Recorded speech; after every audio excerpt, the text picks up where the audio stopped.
نحمده ونصلي على رسوله الكريم اما بعد فاعوذ بالله من الشيطان الرجيم بسم الله الرحمن الرحيم رب اشرح لي صدري ويسر لي امري واحلل عقدة من لساني يفقهوا قولي۔ اللہ تعالیٰ کا لاکھ لاکھ شکر ہے جس نے ہمیں اسلام کی نعمت سے نوازا، زندگی گزارنے کے بہترین طریقے ہمیں سکھائے، مختلف اوقات اور مختلف مواقع پر کی جانے والی عبادات، اس کے بارے میں بھی واضح ہدایات اپنی کتاب اور اپنے حبیب محمد صلی اللہ علیہ وسلم کی سنت کے ذریعے ہم کو عطا کی۔ ہم سب جانتے ہیں کہ دین اسلام ایک وے آف لائف ہے، طریقہ زندگی ہے۔ یہ وہ طریقہ ہے جو اللہ نے اپنے بندوں کے لیے بھیجا ہے۔ اس طریقے کو اختیار کرنے والے، اس طریقے کو بنانے والے خود انسان نہیں، یعنی یہ طریقہ ڈیوائز کرنے والا خود اللہ رب العزت ہے۔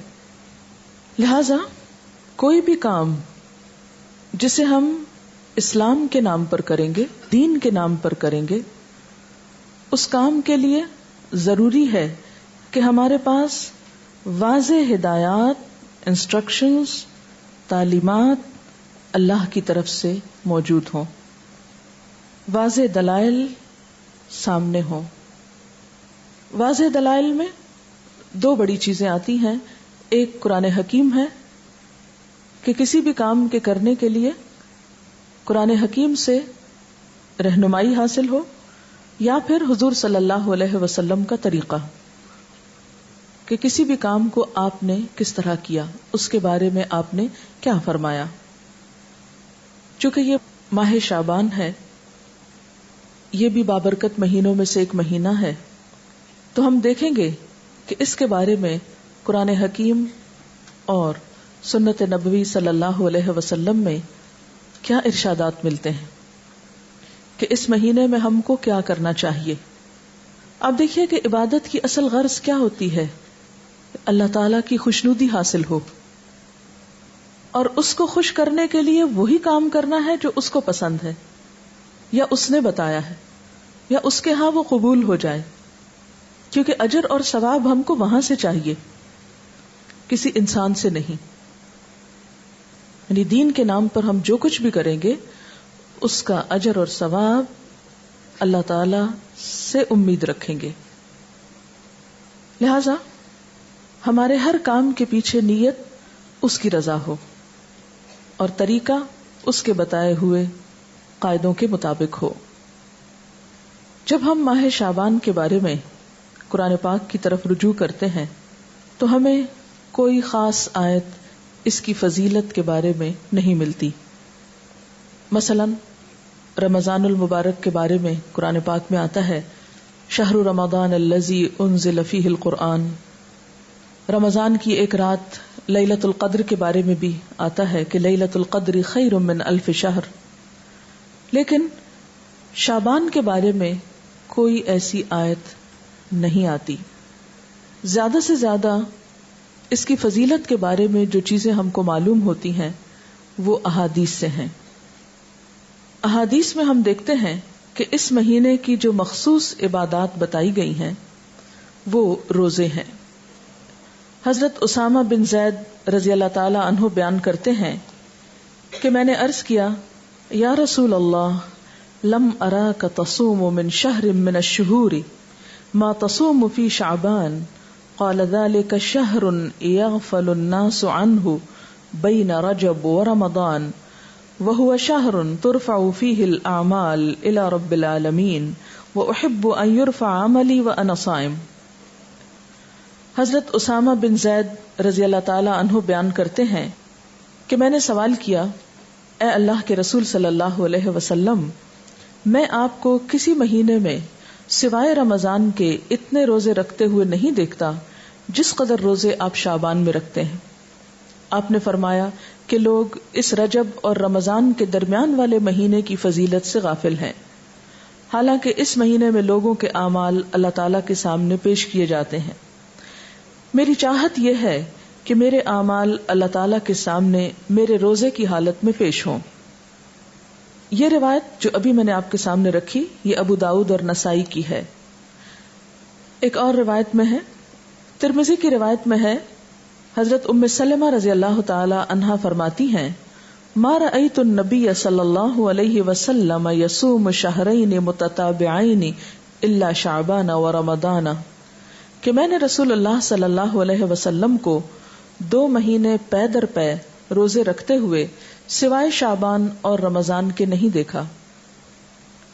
حضرت انس رضی اللہ تعالی عنہ بیان کرتے ہیں کہ رسول اللہ صلی اللہ علیہ وسلم سے یہ دریافت کیا گیا کہ ای الصوم افضل بعد رمضان؟ قال شعبان لتعظیم رمضان. قال فأی الصدقۃ افضل؟ قال صدقۃ فی رمضان. حضرت انس بیان کرتے ہیں کہ آپ صلی اللہ علیہ وسلم سے پوچھا گیا کس مہینے میں رمضان کے بعد روزہ رکھنا افضل ہے؟ آپ نے فرمایا شعبان میں، رمضان کی عظمت کے لحاظ سے، یعنی رمضان کی ایک طرح سے تیاری کے طور پر. پھر آپ سے دریافت کیا گیا کس مہینے میں صدقہ کرنا افضل ہے؟ آپ نے فرمایا رمضان میں. اس کے علاوہ اور احادیث بھی شعبان کی فضیلت کے بارے میں ملتی ہیں، لیکن وہ احادیث ضعیف ہیں اور بعض تو ان میں سے بالکل موضوع ہیں، من گھڑت ہیں، ان کی کوئی بھی حقیقت نہیں. مثال کے طور پر ان میں سے ایک حدیث کچھ یوں ہے کہ آپ صلی اللہ علیہ وسلم نے رات کو کھڑے ہو کر نماز پڑھنا شروع کی جس میں اتنا لمبا سجدہ کیا کہ میں نے یہ خیال کیا کہ آپ کا انتقال ہو گیا. جب میں نے یہ دیکھا تو کھڑی ہو کر حاضر خدمت ہوئی اور آپ کے پیر کے انگوٹھے کو ہلایا تو وہ ہل گیا، تو میں سمجھ گئی کہ آپ زندہ ہیں. پھر کان لگا کر جب میں نے سنا تو سجدے میں آپ یہ دعا پڑھ رہے تھے، اے اللہ میں پناہ مانگتا ہوں تیری معافی کے ساتھ تیرے عذاب سے، پناہ چاہتا ہوں تیری خوشنودی کے ذریعے سے تیرے غصے سے، اور میں پناہ چاہتا ہوں تیرے عذاب اور قہر سے، اور تیری معافی کے ذریعے سے تیرے عذاب سے پناہ چاہتا ہوں، اور تو اتنی خوبیوں والا ہے کہ میں ان کو گن نہیں سکتا اور نہ تعریف کر سکتا ہوں. تو ایسا ہی ہے جیسا کہ تو نے اپنی تعریف کی. جب آپ نے سجدے سے سر اٹھایا اور نماز سے فارغ ہوئے تو مجھ سے فرمایا، اے عائشہ کیا تم نے یہ خیال کیا ہے کہ اللہ کے رسول صلی اللہ علیہ وسلم تیری خیانت کریں گے اور تیری حق تلفی کر کے غیر کے پاس جائیں گے؟ میں نے عرض کیا، یا رسول اللہ خدا کی قسم نہیں، لیکن آپ کے لمبا سجدہ کرنے کی وجہ سے میں نے خیال کیا شاید آپ کا انتقال ہو گیا ہے. پھر آپ نے فرمایا کہ اے عائشہ کیا تم جانتی ہو یہ کون سی رات ہے؟ میں نے عرض کیا، اللہ اور اس کے رسول زیادہ جانتے ہیں. آپ نے فرمایا آج شعبان کی 15ویں رات ہے. اس شب میں اللہ تعالیٰ اپنے بندوں کی طرف نظر رحمت سے دیکھتا ہے، معافی چاہنے والوں کو معاف کرتا ہے، رحم چاہنے والوں کو رحم فرماتا ہے اور بغض رکھنے والوں کو ان کے حال پہ چھوڑ دیتا ہے. لیکن اس حدیث کی کوئی بھی اصل نہیں، یہ حدیث جو ہے درست نہیں اور اس پر اعتبار نہیں کیا جا سکتا. اسی طرح ایک اور اسی قسم کی حدیث جو عام طور پر آپ اخباروں میں پڑھیں گے اور بہت تحریروں میں ہائی لائٹ کر کے یہ باتیں لکھی ہوئی آپ کو ملیں گی، لیکن اس حدیث کی بھی کوئی حقیقت نہیں ہے. اور وہ کیا ہے کہ حضرت عائشہ نے بیان کیا کہ رسول اللہ صلی اللہ علیہ وسلم نے فرمایا کہ میرے پاس جبریل تشریف لائے تھے اور فرمایا آج کی رات شعبان کی 15ویں رات ہے. اس رات میں اللہ تعالیٰ قبیلہ کلب کی بکریوں کے بالوں کے شمار کے برابر دوزخ سے لوگوں کو آزاد کرتا ہے. اس رات میں مشرک کی طرف نظر رحمت سے نہیں دیکھتا، نہ کینہ پرور کی طرف دیکھتا ہے، نہ رشتہ کاٹنے والوں کی طرف اور نہ ٹخنے سے نیچے پائجامہ لٹکانے والوں کی طرف، نہ ماں باپ کے نافرمان کی طرف، نہ شراب پینے والے کی طرف. تو اس کی بھی کوئی حقیقت نہیں ہے، یہ بھی بالکل ایک من گھڑت سی حدیث ہے. لیکن چونکہ یہ فضیلت کے باب میں ہے اس لیے عام طور پر لوگ ان کو بے دریغ روایت کرتے رہتے ہیں. اسی طرح ایک اور موضوع حدیث انشاءاللہ علوم الحدیث آپ پڑھیں گے تو آپ کو اس کی پوری ہسٹری بتائی جائے گی.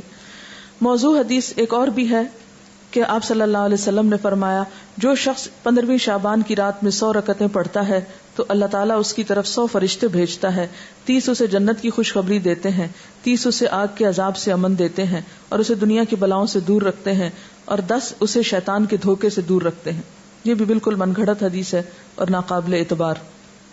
اسی طرح ایک اور روایت بیان کی جاتی ہے کہ شعبان کی 15ویں رات میں جو شخص 12 رکعت نماز پڑھے گا، ہر رکعت میں قل هو اللہ 30 مرتبہ، وہ نہیں مرے گا تا وقت اپنا ٹھکانہ جنت میں نہ دیکھ لے. از اٹ پاسبل کہ کوئی شخص یعنی جنت دنیا میں دیکھ لے، کیونکہ حدیث میں آتا ہے کہ وہ ایسی جگہ ہے کہ کسی آنکھ نے اس کو دیکھا ہی نہیں، کوئی دماغ اس کا تصور نہیں کر سکتا، خواب میں بھی کوئی نہیں دیکھ سکتا، تو کہاں یہ کہ وہ دیکھ لے. یہ بالکل من گھڑت سٹوری ہے اور ناقابل اعتبار. اور اس کی سفارش اس کے گھر کے 10 جہنمیوں کے بارے میں قبول کی جائے گی. آپ خود سوچیں ذرا اس کی حقیقت پر کہ ایک شخص ساری زندگی 5 وقت نماز پڑھتا ہے، صدقہ خیرات کرتا ہے، جھوٹ سے بچتا ہے، حرام سے بچتا ہے، اس کے بارے میں تو کوئی ایسی خوشخبری نہیں سنائی گئی. اور کہاں یہ کہ ایک شخص ایک رات میں کھڑے ہو کر ایک رکعت میں 30 دفعہ قل هو اللہ پڑھ لے اور اس کے لیے اتنی بڑی بشارتیں کہ وہ دنیا میں ہی جنت دیکھ لے اور 10 گھر والوں کو بچا لے کہ جن کے بارے میں جہنم کا فیصلہ ہو چکا. یہ بات تو عقل بھی نہیں مانتی، کہاں یہ کہ اس کے اوپر دین کے اعتبار سے کوئی اعتماد کیا جا سکے. پھر اسی طرح ایک اور موضوع حدیث ہے، شعبان کی 15ویں تاریخ کا روزہ 120 سال کے روزے کے برابر ہے. یہ بھی مشہور ہے بات اور یہ بالکل جھوٹ بات ہے، یعنی 60 سال گزشتہ زمانے کے اور 60 سال آئندہ کے، اور یہ چیز بھی قابل اعتبار نہیں.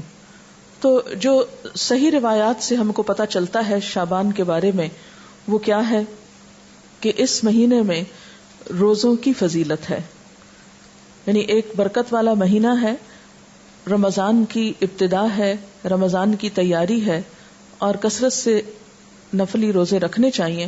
ہاں 15 شعبان کے بعد نفلی روزوں سے بھی روکا گیا ہے تاکہ رمضان کے لیے کمزوری نہ ہو اور رمضان کے روزے چھوٹنے کا اندیشہ نہ ہو.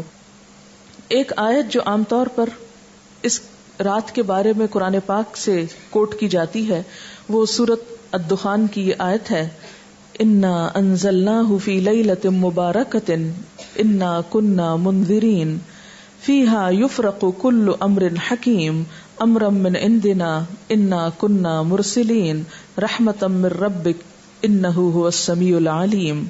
ترجمہ ہے اس کا، بے شک ہم نے اسے برکت والی رات میں اتارا ہے، بے شک ہم خبردار کرنے والے ہیں، اس میں بانٹا جاتا ہے ہر حکمت والا کام ہمارے پاس کے حکم سے، بے شک ہم بھیجنے والے ہیں تمہارے رب کی طرف سے رحمت، بے شک وہی سنتا جانتا ہے. یہ آیات مکہ معظمہ میں نازل ہوئیں، واقع معراج سے قبل نازل ہوئیں. اس وقت 5 وقت نماز بھی فرض نہیں ہوئی تھی، روزے ویسے ہی 2 ہجری میں فرض ہوئے، اور مکہ میں بقی نام کا کوئی قبرستان تک نہ تھا. لہذا جو یہ بات مشہور کی گئی کہ اس رات میں فیصلے ہوتے ہیں، اور حضور صلی اللہ علیہ وسلم سے وہ ایک بہت بڑی روایت منسوب ہے کہ آپ صلی اللہ علیہ وسلم بقی والوں کے پاس رات کے وقت گئے اور وہاں پر آپ نے ان کے لیے دعائے مغفرت کی. تو اس کی کوئی بھی حقیقت نہیں ہے. بات یہ ہے کہ یہ آیت کیا بتاتی ہے، اس کی وضاحت دیکھیے. اس میں کیا لکھا ہے؟ پہلے یہ بتا دوں کہ اس آیت کے بارے میں لوگوں نے یہ مشہور کر رکھا ہے کہ یہ 15 شعبان کے بارے میں ہے. یعنی سورۃ دخان کی یہ آیتیں عام طور پر آپ دیکھیں گے کہ ٹیلی ویژن میں 15ویں شب کو مختلف پروگرامز کے شروع میں کوٹ کی جاتی ہیں، پڑھی جاتی ہیں، اور لوگوں کو اس آیت کے ریفرنس سے یہ بتایا جاتا ہے کہ یہ 15 شعبان ہے. حالانکہ اس آیت کا نزول کب ہوا؟ مکہ میں ہوا، اور مکہ میں معراج سے قبل.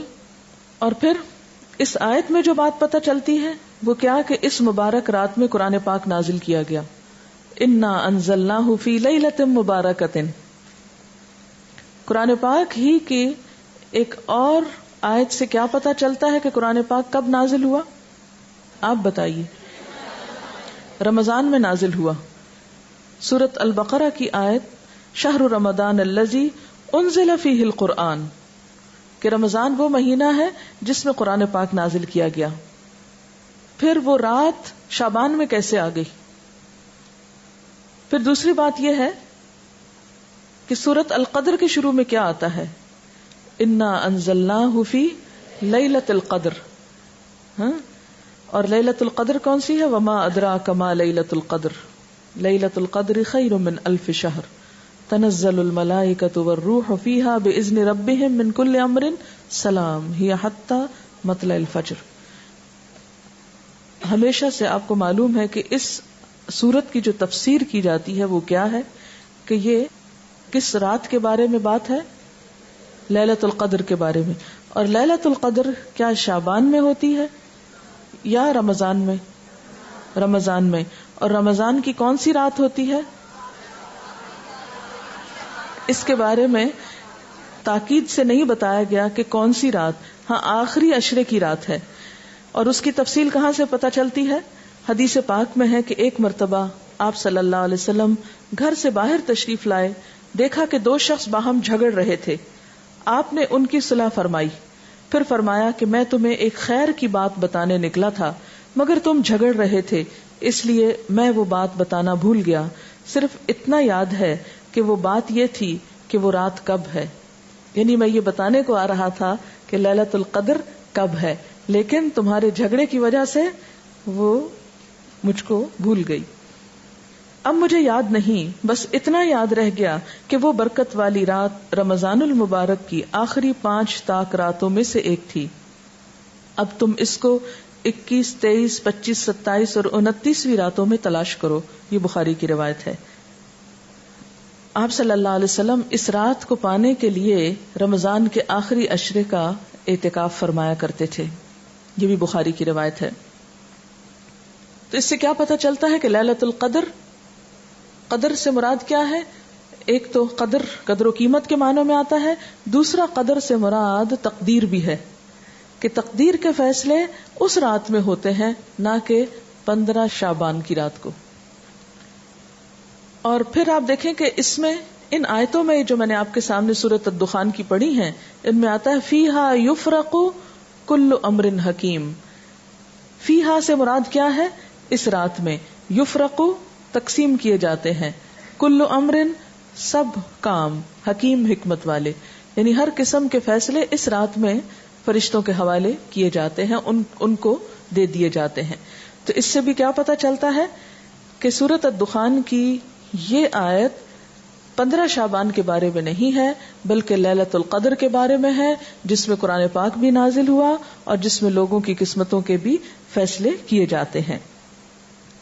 پھر اسی طرح یہ بات ہے کہ عام طور پر یہ کہا جاتا ہے، یعنی شعبان کے مہینے میں جو مختلف کام ہوتے ہیں ان کی تھوڑی سی حقیقت بتانا چاہوں گی کہ ہمارے ہاں جو چیزیں مشہور ہیں ان کی اصل کیا ہے.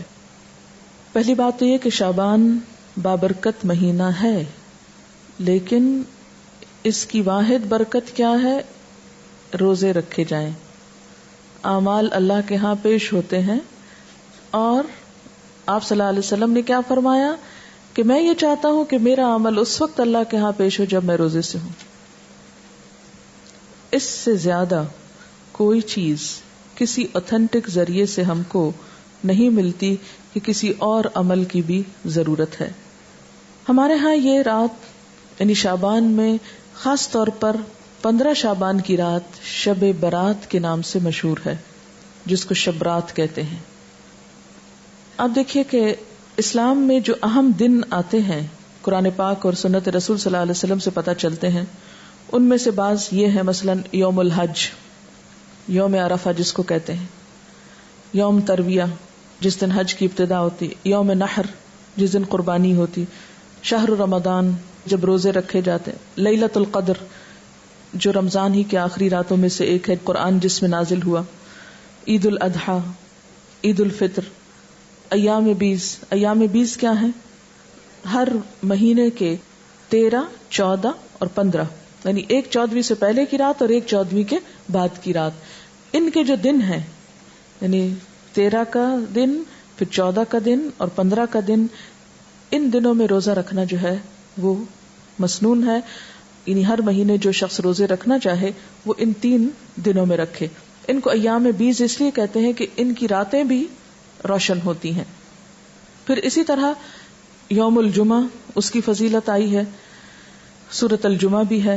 اسی طرح ایام تشریق ہیں، یا کچھ اور دن بھی ہو سکتے ہیں جن کا براہ راست ذکر جو ہے وہ قرآن پاک میں نہیں آیا. لیکن شب برات کا نام نہ کہیں قرآن میں آیا ہے اور نہ کہیں حدیث میں آیا ہے. شب برات نہ قرآن میں نہ حدیث میں. اس کی ایک وجہ تو یہ بھی ہو سکتی ہے کہ اس کا یہ جو لفظ ہے شب، یہ عربی کا لفظ ہی نہیں ہے. یہ کس کا لفظ ہے؟ فارسی کا لفظ ہے، اور اگر اس کے آگے رات لگاتے ہیں شب رات تو رات بھی عربی کا لفظ نہیں، اور اگر آپ اس کے آگے برات لگاتے ہیں شب برات تو برات بھی عربی کا لفظ نہیں، یہ شاید سنسکرت کا لفظ ہے جو شادی میں برات آتی ہے. بعض لوگ یہ کہتے ہیں کہ اس کا نام شب براءت ہے. براءت کہتے ہیں بیزاری کو، جیسے سورۃ توبہ کے شروع میں آپ نے پڑھا براءۃ من اللہ ورسولہ، سورۃ توبہ کی ابتدا اسی سے ہوتی ہے. تو براءت کا لفظی معنی کیا ہوتا ہے؟ بیزاری. تو اس رات میں کس کی کس سے بیزاری اگر شب براءت کہتے ہیں، حالانکہ براءت کوئی نہیں بولتا، تو یہ اپنی ترکیب کے اعتبار سے بھی کوئی اسلامی ترکیب نہیں ہے، اور نہ ہی کوئی اسلامی اعتبار سے اس کی کوئی فضیلت یا اہمیت یا حقیقت بنتی ہے.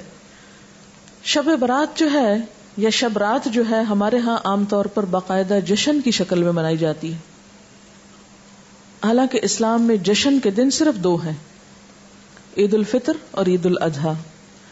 حضرت انس رضی اللہ تعالی عنہ سے روایت ہے کہ جب رسول اللہ صلی اللہ علیہ وسلم مدینہ منورہ آئے تو ان کے ہاں 2 دن تھے جن میں وہ کھیلتے اور خوشیاں مناتے. آپ صلی اللہ علیہ وسلم نے ان کے بارے میں دریافت فرمایا تو آپ کو بتایا گیا مدینہ والوں کی طرف سے کہ ہم جاہلیت کے زمانے سے یہ 2 دن مناتے چلے آ رہے ہیں. آپ صلی اللہ علیہ وسلم نے فرمایا اللہ تعالیٰ نے تم کو اس سے بہتر 2 دن عطا کر دیے ہیں، عید الفطر اور عید الاضحیٰ. تو شب برات کا جو جشن ہے، یعنی رات کو آتش بازی اور مخصوص قسم کے کھانے پکانا، ان کو اسلام کا ایک حصہ بنا لیا گیا. اگر آپ اس کو اپنے کلچر کا حصہ کہیں یا اپنی روایات کا حصہ جو بر صغیر کی ہیں خاص طور پر، تو کوئی بات نہیں. مثلاً آپ 14 اگست مناتے ہیں یا آپ 9 نومبر آج منا رہے ہیں، بہت سے لوگ گھروں میں چھٹی کر کے منانے کا ہمارے ہاں ایک ہی طریقہ چھٹی کر لی جائے. علامہ اقبال نے دن رات کام کیا تھا اور ہم دن رات چھٹیاں کرنا چاہتے ہیں. بہرحال تو وہ آپ کا کیا ہے، ایک لوکل کلچر ہے، اس کا اسلام سے کوئی تعلق نہیں، یعنی 9 نومبر کا اسلام سے کوئی تعلق نہیں. اسی طرح اگر آپ 15 کو آتش بازی کرتے ہیں یا حلوہ پکاتے ہیں تو وہ آپ کا لوکل کلچر تو ہو سکتا ہے، اس کا اسلام سے کوئی تعلق نہیں، کیونکہ اس کے بارے میں نہ کوئی تعلیم قرآن پاک سے ہم کو ملتی ہے اور نہ ہی نبی صلی اللہ علیہ وسلم کی سنت سے. مثلاً اس رات میں کیا ہوتا ہے، حلوہ پکایا جاتا ہے اور دوسروں کو کھلایا جاتا ہے، مردوں کی فاتحہ دلائی جاتی ہے، چراغاں کیا جاتا ہے، کینڈلز وغیرہ لوگ چھتوں پر جلاتے ہیں، اور اب اس کی جگہ دوسری بجلی کی بتیاں بھی جلائی جاتی ہیں، آتش بازی کی جاتی ہے، گھروں میں خاص طور پر رنگ روغن کیا جاتا ہے، صاف کیا جاتا ہے. لیکن اگر غور کیا جائے تو ان میں سے کوئی بھی چیز اپنی اصل کے اعتبار سے قرآن اور سنت سے نہیں ہے. جہاں تک اس بات کا تعلق ہے کہ حلوہ پکانا، تو آپ دیکھیے کہ اس کے پیچھے یہ کہا جاتا ہے کہ نبی صلی اللہ علیہ وسلم کا دانت مبارک احد میں شہید ہوا تھا تو آپ کو حلوہ پکا کر کھلایا گیا تھا، تو ہم بھی حلوہ پکاتے ہیں. تو بات یہ تھی کہ آپ نے تو دانت شہید کروایا تھا، ہم نے کتنے دانت اسلام کی راہ میں شہید کرائے ہیں؟ تو اگر دانت ہمارا شہید نہیں ہوا تو حلوہ کھانے کا ہم کو کیا حق ہے؟ دوسری بات یہ کہ آپ کو یہ معلوم ہے کہ جنگ احد شوال میں ہوئی تھی، جنگ احد شوال میں ہوئی تھی، اور ہم حلوہ 15 شب کو کھا رہے ہیں. لہذا اس حلوے کی کوئی بھی اصل نہیں ہے. اس رسم کی کچھ اصل ہندوانہ کلچر میں ملتی ہے. وہ کیا؟ ہندوؤں میں سال میں 1 دفعہ حلوہ پوری پکا کر کبوں کو کھلائی جاتی ہے، یہ ان کی ایک رسم ہے، اور وہ اسے بزرگوں پرکھوں کو کھلانا کہتے ہیں. کیا کہتے ہیں؟ بزرگوں پرکھوں کو کھلانا. شب برات میں عموماً صرف حلوہ نہیں، پوری بھی ہوتی ہے جو شاید اسی کلچر سے مشابہت رکھتی ہے. پھر آپ دیکھیے کہ بعض لوگ یہ کہتے ہیں کہ حضرت اویس قرنی نے آپ صلی اللہ علیہ وسلم کی مطابقت میں دانت شہید کیا تھا اور انہوں نے حلوہ کھایا تھا. تو یہ ہے کہ اگر آپ نے ان کی بھی پیروی کرنی ہے تو پھر پوری کیجئے، آدھے حصے کی نہیں. پہلے دانت توڑیے اور اس کے بعد پھر حلوہ کھائیے. لیکن بات یہ ہے کہ آپ صلی اللہ علیہ وسلم سے صرف بیٹھ کر حلوہ کھانے کی کوئی روایت نہیں ملتی. آپ کے گھر میں تو 2 ماہ چولہا نہیں جلتا تھا, صرف کھجور پانی پہ گزارا ہوتا تھا. پھر اسی طرح یہ ہے کہ بعض لوگ شب برات کو مردوں کی عید بھی کہتے ہیں, یعنی عید الفطر تو زندوں کی عید ہے, بعض کے ہاں شب برات مردوں کی عید ہے. ان کا خیال یہ ہے کہ اگر کوئی شخص شبرات سے پہلے مر جائے تو جب تک شبرات میں حلوہ پوری اور چپاتی پر اس کی فاتحہ نہ کی جائے وہ مردوں میں شامل نہیں ہوتا, اور نہ اس کے کنبے میں پہلا تہوار منایا جاتا ہے. یعنی رواج کیا ہے کہ جب کوئی فوت ہو جائے تو پہلا تہوار یہ منایا جائے, پھر اس کے بعد کوئی شادی رکھی جائے یا کوئی اور خوشی کا موقع. تو یہ مردے کی پہلے عید کی جائے پھر اپنی عید. آپ نے دیکھا ہوگا کہ اگر کسی کا کوئی رشتہ دار عید سے پہلے فوت ہو جائے تو وہ لوگ عید نہیں مناتی ہے. ہمارے ہاں کتنی عام ہے یہ بات نا. حالانکہ افسوس جو ہے اس کی مدت تو سوائے شوہر کے 3 دن مقرر کی گئی. پھر اسی طرح یہ ہے کہ ان کے ہاں, ہندوؤں کے ہاں اگر کوئی فوت ہو جائے تو یہ پرکھوں کو کھلانے والے واقعے سے پہلے نہ کوئی شادی بیاہ رکھتے ہیں اور نہ ہی کوئی اور خوشی کا موقع. اور اسی طرح یہ ہے کہ اگر کوئی شخص یہ نہ کرے تو اس کو اپنی برادری سے نکال دیتے ہیں. یہ بھی ہندوؤں کے ہاں ہے. جب تک وہ برادری والوں کو روٹی نہ کھلائے یا یہ حلوہ پوری نہ کھلائے اس وقت تک اسے برادری میں شامل نہیں کرتے, کیونکہ ان کے ہاں ذات پات اور برادری سسٹم بہت اسٹرانگ ہے. تو انہی کے اس کلچر سے متاثر ہو کر ہمارے ہاں بھی مردوں کی عید کے نام سے شبرات کو حلوہ پوری پر فاتحہ جو ہے ان کے لیے دی جانے لگی.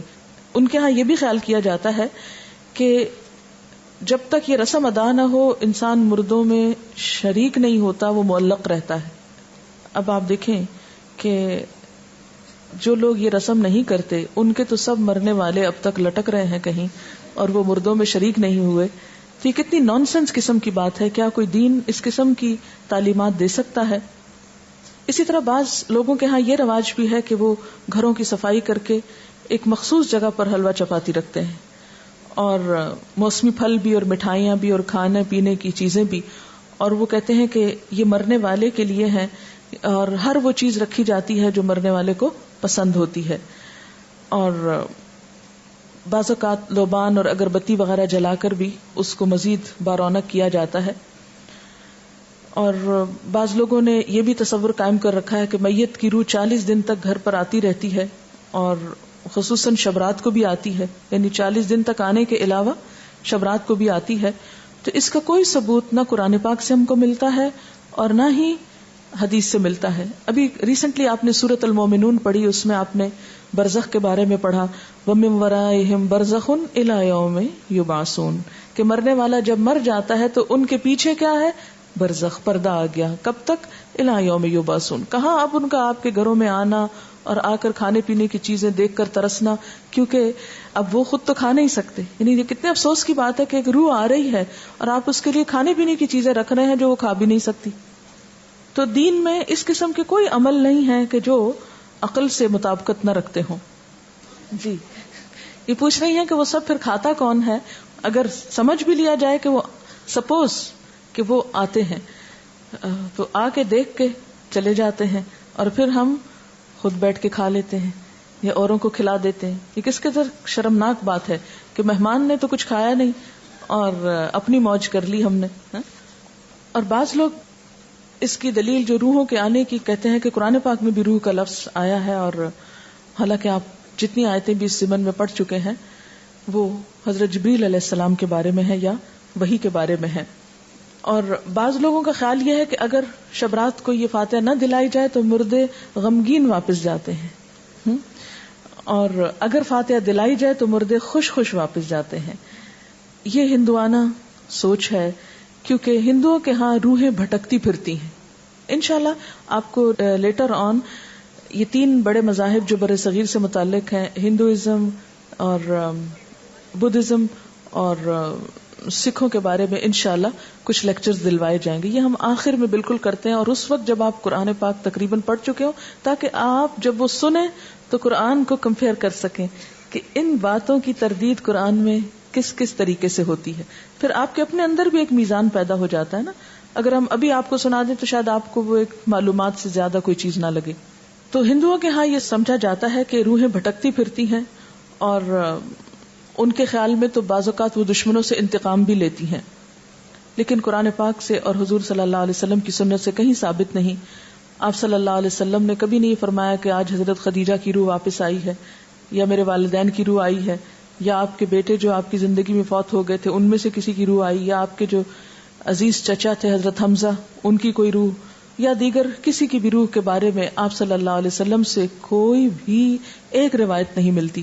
زیادہ سے زیادہ جو ملتا ہے یہ سورۃ المومنون کی آیت ہے جو کیا بتاتی ہے کہ مرنے والوں کے پیچھے وَمِن وَرَائِهِمْ بَرْزَخٌ إِلَى يَوْمِ يُبْعَثُونَ، اور برزخ کا لفظی معنی کیا ہے؟ پردہ، اوٹ، حجاب، آڑ، کہ اب وہ ادھر نہیں آ سکتے، ہم ادھر نہیں جا سکتے، وہ ادھر نہیں آ سکتے. یہی تو اصل جدائی ہے، ورنہ سینسز ہمارے اندر بھی ہیں اور سینسز ان کے اندر بھی ہیں. موت اس چیز کا نام نہیں کہ سینسز ختم ہو گئے، سینسز ان کے بھی موجود ہیں اور ہم لوگ بھی جیتے جاگتے ہیں. موت آپ یوں سمجھ سکتے ہیں کہ جیسے ایک یہ کمرہ ہے، اس وقت ہم یہاں بیٹھے اور ایک ساتھ والا کمرہ ہے اور ان دونوں کے بیچ میں ایک دیوار ہے. اس کا دروازہ کھلتا ہے تو ایک شخص ادھر چلا جاتا ہے. موت کا بھی یہی ہوتا ہے کہ وہ ایک مخصوص گیٹ کھلتا ہے اور انسان اس دنیا سے رخصت ہو کے دوسری دنیا میں چلا جاتا ہے. موت فنا کا نام نہیں، موت صرف انتقال ہے، ایک جگہ سے دوسری جگہ جانے کا نام ہے. یہاں بھی انسان خوشی غم محسوس کرتا ہے اور برزخ میں بھی انسان خوشی غم محسوس کرتا ہے. دنیا میں خوشی غم کے اسباب اور ہوتے ہیں، برزخ میں خوشی غم کے اسباب انسان کے اعمال ہوتے ہیں. وہاں ان کو خوشیاں ملتی ہیں جو اچھے عمل کر جائیں، یا ان کے پیچھے ان کی اولاد کوئی اچھے کام کرے، یا صدقہ جاریہ کے کچھ کام چھوڑ جائیں تو وہ ان کی خوشیوں کا سبب ہوتے ہیں. جبکہ دنیا میں ہم عام طور پر مال وغیرہ یا لوگوں کے جمع ہونے یا کھانے پینے کی محفلوں میں خوش ہوتے ہیں، جبکہ وہاں پر ایسی نہ کوئی محفل ہے اور نہ ایسے کوئی انتظام ہے اور نہ یہ چیزیں وہاں پر فائدہ دیتی ہیں. جیسے کہ قرآن پاک میں آتا ہے یوم لا ينفع مال ولا بنون الا من اتى الله بقلب سلیم، اس دن نہ مال اور نہ بیٹے کچھ بھی کام نہیں آئے گا سوائے اس کے جو قلب سلیم یعنی سلامت دل لے کر آیا کہ جس میں صرف اللہ کی ذات جمی ہوئی ہو. اسی طرح یہ ہے کہ ہمارے ہاں چراغاں اور آتش بازی کی جاتی ہے، لائٹننگ کی جاتی ہے. یہ بھی بیسیکلی ایک ہندوانہ رسم ہے، اور اگر ہندوانہ نہ بھی ہو ہمیں اس سے بھی کوئی نہیں کہ کس کی ہے اور کس کی نہیں، اس لیے کہ صرف ہندو نہیں تو دنیا بھر میں اب آتش بازی کے شو جو ہیں وہ دیکھے جا سکتے ہیں. اسلامکلی ایسی چیزوں کو بہت پروموٹ کرنا، تھوڑا بہت روشنی اور تھوڑی بہت ایسی چیز اعتدال میں، تو وہ کسی حد تک آپ کہہ سکتے ہیں مثلا شادی کے موقع پر اگر اعلان کرنا ہے، کیونکہ لازم ہے نکاح کا اعلان کرنا، تو اس کے لیے اگر کچھ تھوڑی بہت روشنی کر لیتا ہے حدود کے اندر رہتے ہوئے تو کوئی حرج نہیں. لیکن جس ملک کا حال یہ ہو کہ اس کی فیکٹریاں آدھا دن بند رہتی ہوں صرف اس لیے کہ بجلی نہیں، وہاں ایک رات میں اتنی بجلیاں ضائع کر دینا. اور خصوصاً میں کراچی میں دیکھتی ہوں کہ راتوں کو جو فنکشنز ہوتے ہیں ان میں بے تحاشا بجلی صرف کی جاتی ہے، اور بعض اوقات محض نمائش کے لیے. یہ کس قدر اسراف ہے. دن میں فیکٹریز میں کام کرنے کے لیے بجلی نہیں، اور وہی بجلی ہم محض رات کو دل کی خوشی کے لیے ضائع کر بیٹھتے ہیں. یہ ایک قومی نقصان بھی ہے، اور اللہ کے ہاں بھی اس کی پوچھ ہوگی کہ اتنا اسراف آخر کیوں. ہر چیز اپنی حدود کے اندر ہی اچھی ہے اور ایک لمیٹڈ ٹائم میں ہی اچھی ہے. اس سے بڑھ جانا جو ہے وہ دنیا اور آخرت دونوں میں نقصان دیتا ہے. اور اسی طرح محض آگ جلا کے ختم کر دینا اور اس پر لاکھوں کروڑوں روپیہ ضائع کر دینا، اور اس کے نتیجے میں جو پولوشن پیدا ہوتی. آپ کو معلوم ہے کہ جب بہت آتش بازی ہوتی ہے، کیونکہ اسلام آباد میں ہر سال شاید 14 اگست کو ہوتی ہے، تو اس روز آپ یقین کیجئے کہ ہم لوگ سانس نہیں لے پاتے. قریبی جو ایک بہت بڑا پارک ہے فاطمہ جناح پارک، تو اس میں ہوتا ہے، اور اس قدر گھروں تک دھواں آ جاتا ہے کہ کھڑکی آپ کھولیں تو آپ کا دم گھٹنے لگتا ہے. کروڑوں روپیہ الگ خرچ ہوا آگ جلانے پہ، اور اس کے بعد جو دھواں بن کے نیچے پورے شہر میں پھیلتا ہے اور کئی بیماریوں کا سبب بنتا ہے. مجھے نہیں سمجھ میں آتا یہ کون سی قومی خدمت ہے. اس سے بہتر ہے کہ ہم کوئی بھی ایسا تعمیری کام کریں اس روز کہ جس سے ہماری قوم تھوڑا آگے جائے دنیاوی اعتبار سے بھی.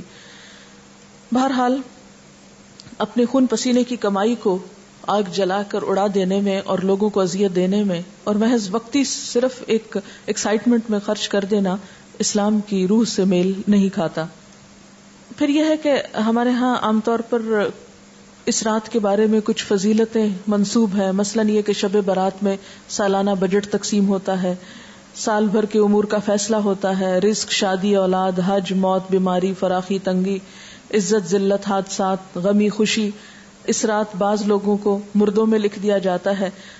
تو یہ سب باتیں جو ہے من گھڑت ہیں، ان میں سے کسی ایک چیز کی بھی حقیقت نہیں. یہ سب کچھ لیلۃ القدر تقدیر کی رات میں ہوتا ہے، نہ کہ شعبان کی 15 رات میں. اور اسی طرح بعض روایات میں لوگوں کے ہاں یہ مشہور ہے کہ جس طرح زمین پر مسلمانوں کی 2 عیدیں ہیں، اسی طرح ملائکہ کی 2 عیدیں ہیں، شب برات اور لیلۃ القدر. یہ بھی بالکل من گھڑت بات ہے. اور بعض لوگوں نے یہ روایت بھی گھڑ رکھی ہے کہ جس طرح بارش بادل کے بغیر نہیں برستی، اسی طرح جو شعبان میں گناہوں سے پاک نہ ہو وہ رمضان میں بھی پاک نہیں ہو سکتا. تو یہ بات بھی ایک عقل میں نہ آنے والی بات ہے. پھر اسی طرح یہ کہا جاتا ہے کہ رمضان اللہ کا مہینہ ہے، تو شعبان کو حضور صلی اللہ علیہ وسلم نے اپنا مہینہ کہا ہے. اس کی بھی کوئی حقیقت نہیں. اور بعض روایات میں آتا ہے کہ تمام مہینوں پر شعبان کی فضیلت ایسی ہے جیسی مجھے تمام انبیاء پر. یہ بھی من گھڑت بات ہے.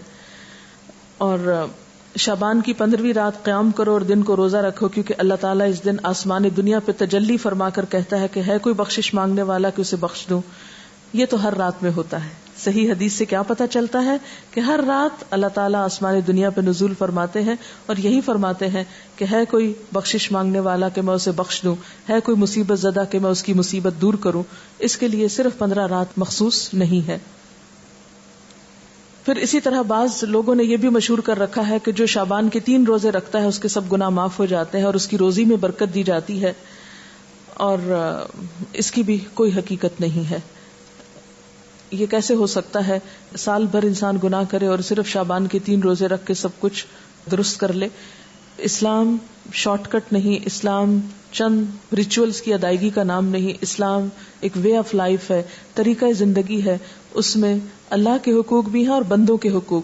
یہ کس طرح ہو سکتا ہے کہ ایک شخص دوسروں کے حقوق پہ ڈاکہ ڈالے، کسی کو تانے دے، کسی کی چغلی کرے، کسی کے گھر میں آگ لگوائے، کسی کو ستائے، کسی کو مارے اور حرام خوری کرے، اور پھر اس طرح کے چند کام کر کے، حلوے پکا کے کھا کے اور چند اور ریچولز ادا کر کے یہ سمجھے کہ اس کے دین کی ساری ذمہ داری پوری ہو گئی؟ ایسی کوئی چیز قرآن کی روح سے تو ہم کو معلوم نہیں ہوتی. پھر اسی طرح یہ ہے کہ بعض لوگ 15 شب کو جاگتے ہیں اور صبح روزہ رکھتے ہیں، اور ان کے نزدیک یہ رات کو جاگنا اور صبح روزہ رکھنا جو ہے یہ سارے گناہوں کی معافی کا ذریعہ ہے. اس کے بارے میں ایسی کوئی بشارت یا کوئی فضیلت کسی صحیح حدیث میں نہیں آئی. ایک ضعیف حدیث میں ایسی چیز ملتی ہے. اس لیے اگر کوئی اپنے شوق سے کسی ایک رات میں جاگنا چاہے تو وہ صرف 15 نہ جاگے، 13 بھی جاگ لے، 14 بھی جاگ لے، یا کوئی اور رات بھی شعبان کی جاگ لے. صرف اسی رات کو مخصوص نہیں کرنا چاہیے.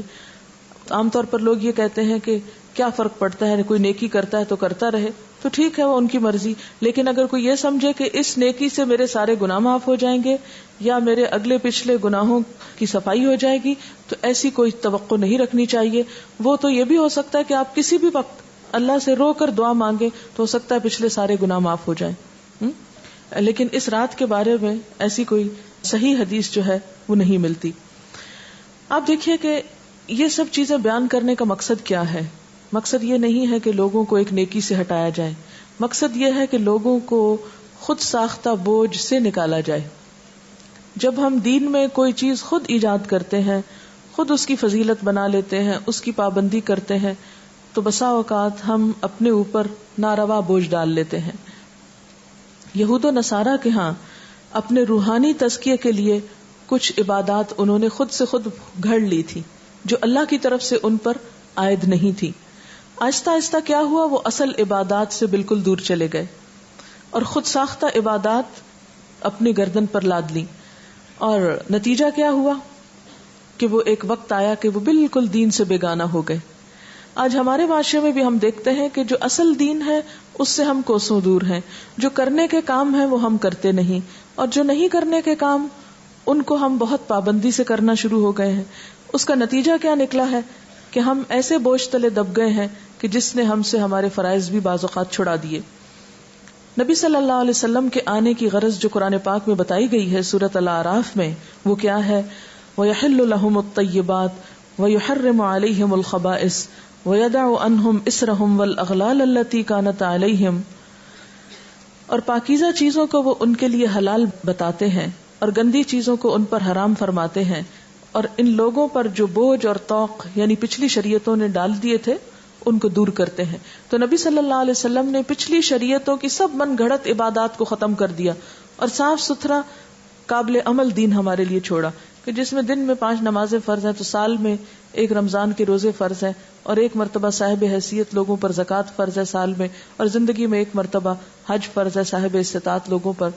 اس کے علاوہ کچھ چیزیں سنت کے درجے میں، کچھ نوافل کے، کچھ مستحب کے درجے میں ہیں کہ کر لو تو بہت اچھا، نہیں کر سکتے تو پوچھ نہیں. اور کبیرہ گناہوں سے بچنے پر زور ہے. پھر صغیرہ گناہوں کو بھی ڈسکریج کیا گیا.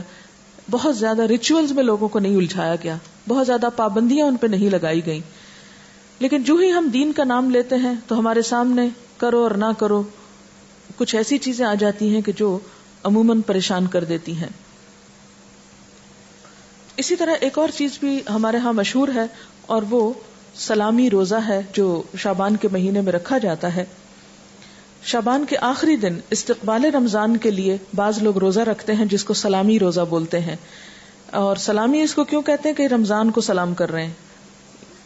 یہ نہ تو حضور صلی اللہ علیہ وسلم نے خود رکھا، نہ کسی کو رکھنے کی اجازت دی. آپ کا حکم کیا ہے کہ نصف شعبان کے بعد نفلی روزے مت رکھو. ہاں اگر کسی کا فرض رہتا ہے قضا تو وہ رکھ لے. نفلی روزے رکھنے سے نصف کے بعد منع کیا. اس کی وجہ کیا ہے کہ نصف کے بعد رمضان کی تیاری مقصود ہے، کیونکہ روزے سے بہرحال کمزوری تو ہوتی ہے، تھک جاتا ہے انسان. ایسا نہ ہو کہ شعبان میں نفلی رکھ رکھ کے اتنا تھک جائے کہ جب فرض کی ادائیگی کا وقت آئے تو بیمار پڑ جائے. پھر اسی طرح بہت سی چیزیں صرف سنی سنائی ہیں اور آگے بیان ہوتی رہتی ہیں، اور اس کے بارے میں آپ جانتے ہیں کہ آپ صلی اللہ علیہ وسلم نے فرمایا کہ کسی شخص کے جھوٹا ہونے کے لیے اتنا ہی کافی ہے کہ وہ ہر سنی سنائی بات کو آگے بیان کرنا شروع کر دے. تو ہمیں کوئی بھی بات کسی کو بھی آگے بتانے سے پہلے ضروری ہے کہ اس کی تصدیق اور تحقیق ہو جائے تاکہ خدا کے ہاں ہم جواب دہ نہ ہوں. اور آپ نے وہ حدیث بھی پڑھ رکھی ہے کہ آپ صلی اللہ علیہ وسلم نے فرمایا من کذب علی متعمدا فلیتبوأ مقعدہ من النار، جس نے جان بوجھ کر مجھ پہ جھوٹ گھڑا اس کو چاہیے کہ اپنا ٹھکانہ جہنم میں بنا لے. اسی طرح ایک بہت مشہور بات جو شبرات سے منسلک ہے وہ آپ صلی اللہ علیہ وسلم کی جنت البقیع میں حاضری ہے. حضرت عائشہ فرماتی ہیں کہ اللہ کے رسول صلی اللہ علیہ وسلم جب میری باری کے دن میرے گھر تشریف لاتے تو جنت البقیع ضرور جاتے. ایک دن میں نے ان کا پیچھا کیا، آپ قبرستان تشریف لے گئے اور مردوں کے لیے استغفار کرتے رہے. آپ کا معمول تھا کہ ہفتہ عشرہ میں قبرستان جایا کرتے تھے، لیکن 15ویں شعبان کو خاص طور پر قبرستان جانا آپ سے کہیں بھی ثابت نہیں. یعنی یہ آپ روٹین میں جاتے تھے، مخصوص یعنی خاص طور پر 15ویں شعبان کے لیے بات نہیں آتی. جن روایات میں ہے وہ ضعیف ہیں یا موضوع روایات ہیں. اس لیے ہمارے ہاں جو عام طور پر رواج ہے کہ 15ویں شعبان کو لوگ رات کے وقت بعض اوقات قبرستان جاتے ہیں، وہاں قبروں پہ چراغاں کرتے ہیں یا خاص قسم کے عمل کرتے ہیں، تو ایسی کوئی چیز جو ہے نبی صلی اللہ علیہ وسلم کی سنت سے ثابت نہیں. جو ثابت ہے وہ کیا ہے کہ گاہے بگاہے آپ جاتے تھے، خصوصاً مرد حضرات کو جانا چاہیے. آپ صلی اللہ علیہ وسلم نے قبرستان جانے کے لیے کیا فرمایا ہے کہ کنت نہیتکم عن زیارت القبور فزوروها فإنها تزہد الدنیا وتذکر الآخرہ. میں تم کو پہلے قبروں کی زیارت سے منع کیا کرتا تھا، لیکن اب تم جایا کرو کیونکہ وہ دنیا سے بے رغبتی اور آخرت سے بارغبت کرتی ہیں، یعنی آخرت کو یاد دلاتی ہیں اور دنیا سے بے رغبت کرتی ہیں.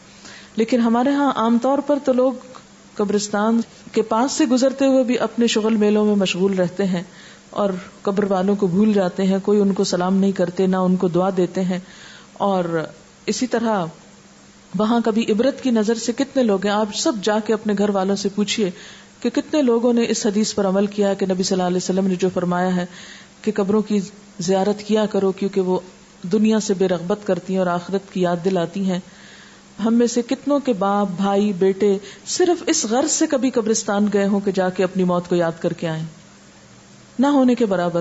لیکن جو چیز اللہ کے رسول صلی اللہ علیہ وسلم نے نہیں کی وہ ہم سب شوق سے کرتے ہیں اور اس میں پھر ایک میلے کا سما بھی پیدا کر لیتے ہیں.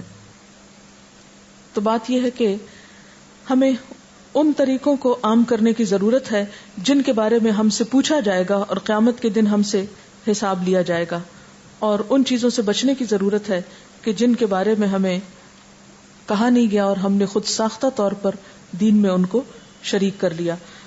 آپ دیکھیے کہ جیسے کہ پہلے شروع میں نے عرض کیا کہ اس رات کے بارے میں جو سورۃ الدخان کی آیت کوٹ کی جاتی ہے، تو یاد رہے کہ سورۃ الدخان مکہ میں نازل ہوئی، اور شعبان کے لیے جنت البقیع جانے کی روایت مدینہ سے تعلق رکھتی ہے۔